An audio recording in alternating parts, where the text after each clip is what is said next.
माघ महीने की शिवरात्रि भी और माघ महीने की प्रदोष भी और माघ महीने का प्रदोष के दिन शुक्रवार, तीनों का समागम, तीन संजोग। दुनिया के लोग कुंभ में त्रिवेणी के घाट पर जा रहे हैं, पर मेरे भोले बाबा ने यहाँ त्रिवेणी इकट्ठी कर रख दी है। मेरे शिव,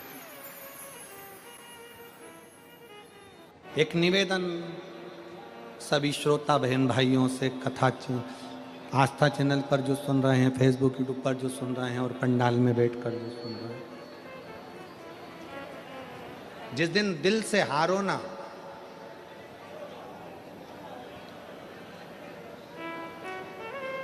थोड़ी तकलीफों में अगर घिर जाओ, तकलीफें आ जाए, कष्ट आ जाए, तकलीफें जिस दिन तुम्हारे भीतर बहुत ज्यादा मात्रा में आ जाए, उस दिन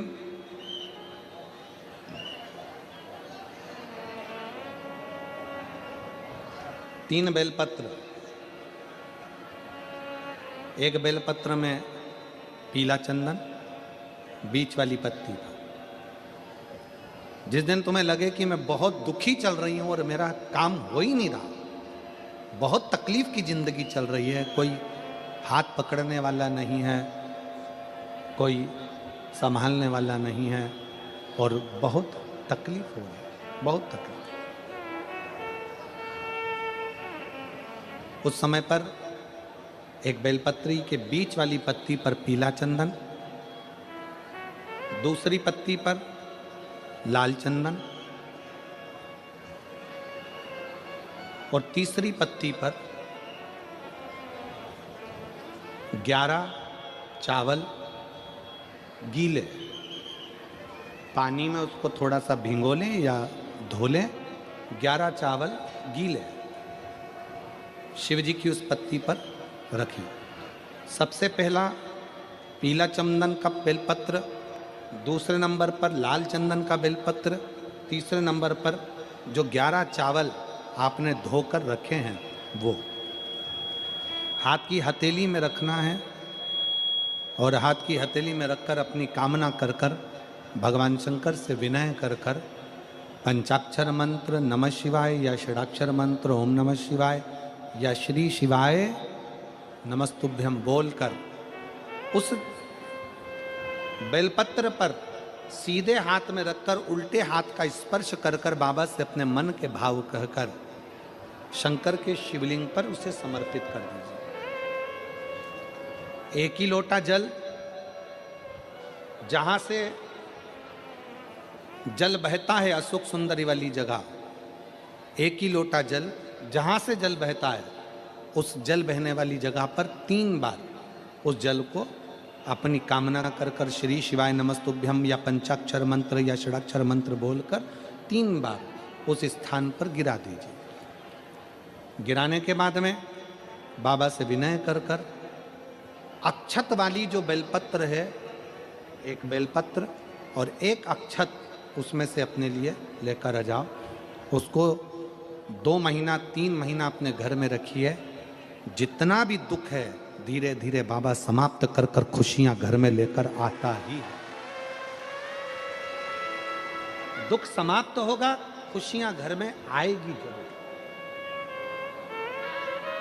ये आज जो शंकर के शिवलिंग की आराधना करेगा, पूजन करेगा, उसके घर में 2 देवियां सदा सदा विराजमान रहेंगी।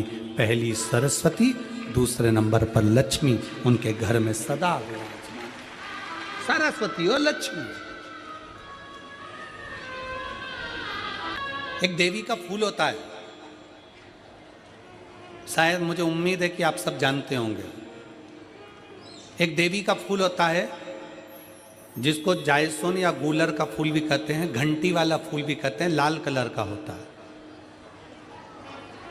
काय का बोलते हैं इधर?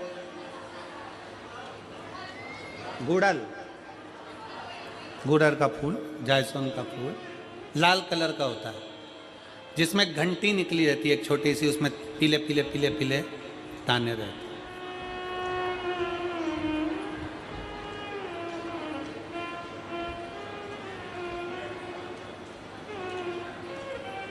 अगर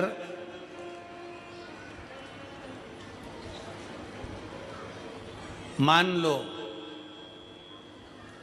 कोई बेटा बेटी, कोई लड़का लड़कियां, कोई बेटा बेटी, नवयुवक बच्चे या बहुएं या कोई अन्य व्यक्ति भी कोई कार्य चालू कर रहा है।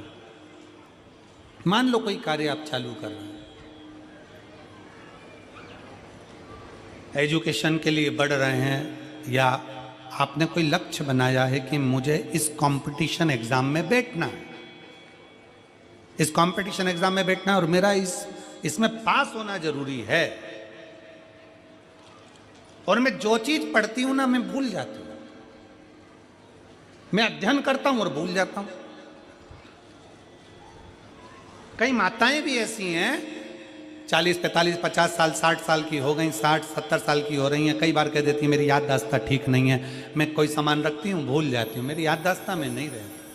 कोई भाई लोग कह देते हैं मेरी याददाश्त में नहीं रहता, भूल जाता हूँ। कोई कहकर गया मुझसे बात कर लेना और मैं भूल गया कि मेरे को उससे बात करना था। कई बार मुझे मनी मंजिल तक पहुंचना है। तो शिव महापुराण की कथा कहती है आप अपने परिश्रम को 4 गुना बढ़ाओ, मेहनत 4 गुना करो, पढ़ाई 4 गुना करो, अध्ययन 4 गुना करो, दिन रात एक कर दो। और साथ में जो अशोक सुंदरी की जगह है, ये शिवलिंग समझ लेना जरा, ये जलाधारी पार्वती जी का हस्त कमल, ये शिवलिंग, ये जलाधारी, और यहाँ से जल बहता है। राइट में गणेश जी, लेफ्ट में कार्तिकेय जी, और बीच में जम के बोलो जरा अशोक सुंदरी। ये बीच की जगह जो घंटी वाला फूल होता है, जिसको आप लोग जायसन बोलें कि आपके क्षेत्र में गुलर बोलें, देवी जी को चढ़ता है। देवी जी का अति प्रिय पुष्प है, माता रानी का वो लाल पुष्प अति प्रिय। उसी पुष्प को ये बेलपत्र की जो डंडी होती है, बेलपत्र की जो डंडी का भाग होता है, उस घंटी का भाग उसी डंडी की ओर होना चाहिए। जैसे फूल की जो अंदर की घंटी जो निकली हुई है, उसका भाग ऐसा डंडी की ओर होना चाहिए। मतलब आपको बेलपत्री पर ये फूल को इस तरह से रखना पड़ेगा, मतलब उसका जो घंटी का भाग है। हाँ लाइए फूल लाओ, जेरा फूल मिल गया वो।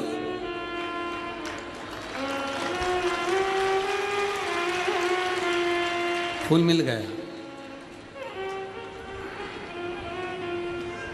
भारत में फूल जल्दी मिल भी जाता है,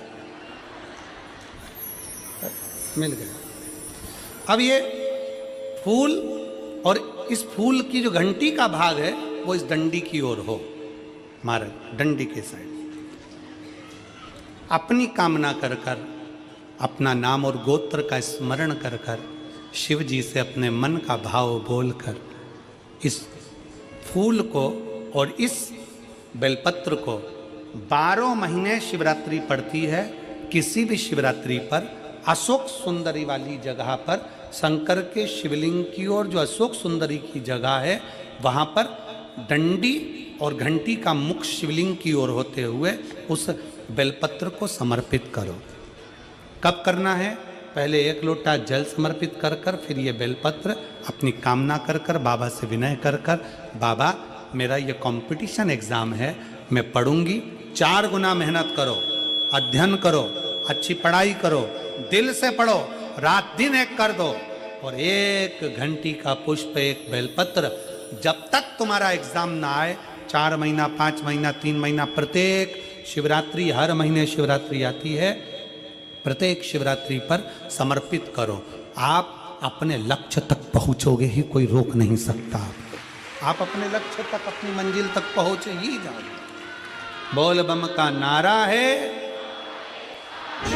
शुक्रवार के प्रदोष वाले स्कंद पुराण के अंतर्गत वर्णन किया है, भविष्य पुराण के अंतर्गत स्मरण किया है। 1 चक्षु नारियल मतलब 10,000 नारियल में 1 नारियल ऐसा होता है, 1 श्रीफल ऐसा होता है जिसके 3 नेत्र की जगह 1 नेत्र होते हैं। कितने नेत्र होते हैं? 1 नेत्र।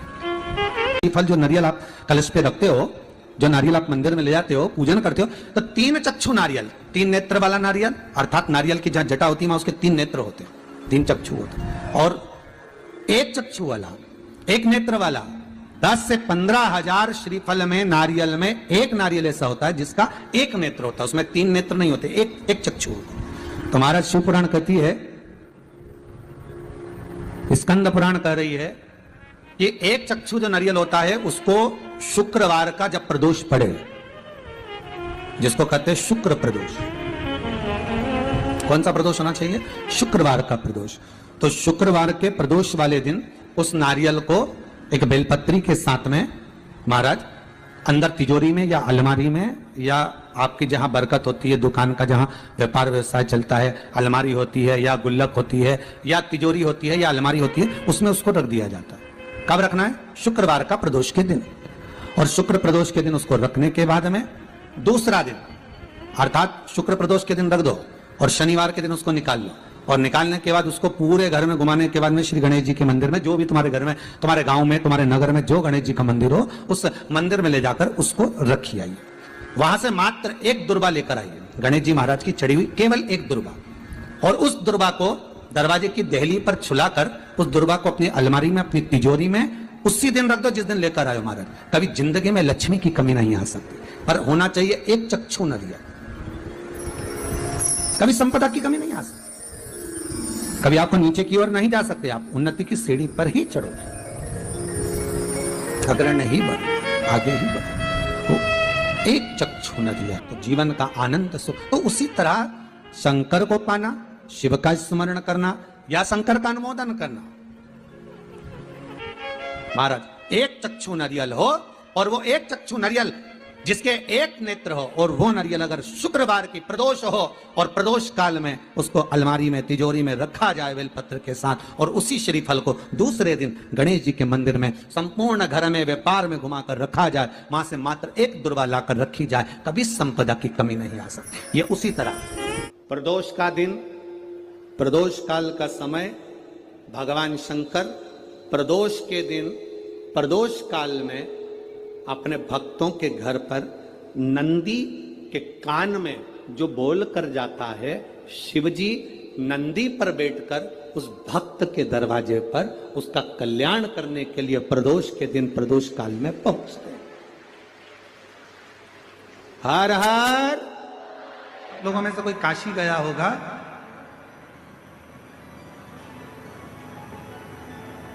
तो काशी में एक जगेश्वर महादेव है। जगेश्वर महादेव काशी में विराजमान। कभी आप लोगों में से कोई गया होगा, स्मरण रखिए, काशी अगर कोई गया। एक होता है शमी का पौधा, एक होता है मंदार का पौधा। मंदार जानते हो सब लोग? बोलो तो जम के। सफेद आंकड़ा भी उसको बोलते हैं, मंदार भी उसको बोलते हैं, मंदार का पौधा। और एक होता है शमी का पौधा। कहते हैं जिस व्यक्ति की जिंदगी में केवल घाटा ही घाटा लिखा हो, दुख ही दुख लिखा हो, और कई साल हो गए हों किराए के मकान में रहते हुए या तकलीफ को भोगते भोगते, परिवार में कहीं सुख है ही नहीं, 2 पौधे को याद रखना। और दोनों पौधे की कथा हमने पूर्व में सुना चुके, मंदार और शमी। दोनों की कथा सुनाइए कि ये कौन से मुनि थे, कौन से ऋषि के बेटे थे, ये मंदार और शमी किसके पुत्र थे, सब कथा सुने। आप YouTube पर सर्च करिएगा तो आपको कथा पूरी मिल जाएगी। आप सुनो, जिसकी जिंदगी में दुख ही दुख लिखा, कष्ट ही कष्ट लिखा, परेशानी ही परेशानी लिखी। तो मंदार और शमी ये 2 पौधे ऐसे हैं जो जीवन में सुख प्रदान करते हैं। एक नियम बना लो, 12 महीने शिवरात्रि आती है, हर महीने शिवरात्रि पड़ती है, महीने में 2 बार प्रदोष पड़ती है। या तो प्रदोष का नियम बनाओ या शिवरात्रि का नियम बनाओ। एक काम करना चालू करो, थोड़ी सी मिट्टी शमी के पेड़ के नीचे की और थोड़ी सी मिट्टी मंदार के पौधे के नीचे की, दोनों को लाओ, अच्छा मिलाकर उसका एक शिवलिंग का निर्माण करो, और उस शिवलिंग का पूजन प्रदोष काल में शाम के समय शिवलिंग के सामने 2 घी के दिए जलाकर जैसी घर में पूजन करते हो वैसी की वैसी पूजन करो, आरती करो, थोड़ा सा भोग लगाकर निवेदन कर कर उस शिवलिंग का बाद में विसर्जन करो। 5 या 7 प्रदोष कर लो या 5 या 7 शिवरात्रि कर लो, आपको किसी के आगे हाथ नहीं फैलाना पड़ेगा। मेरा देव अधिदेव महादेव स्वयं भंडार भरना प्रारंभ कर दे, स्वयं शिव भंडार भरेगा। मंदार और शमी के वृक्ष के नीचे का वो फल होता है जो सुख देगा, जो सुख देगा।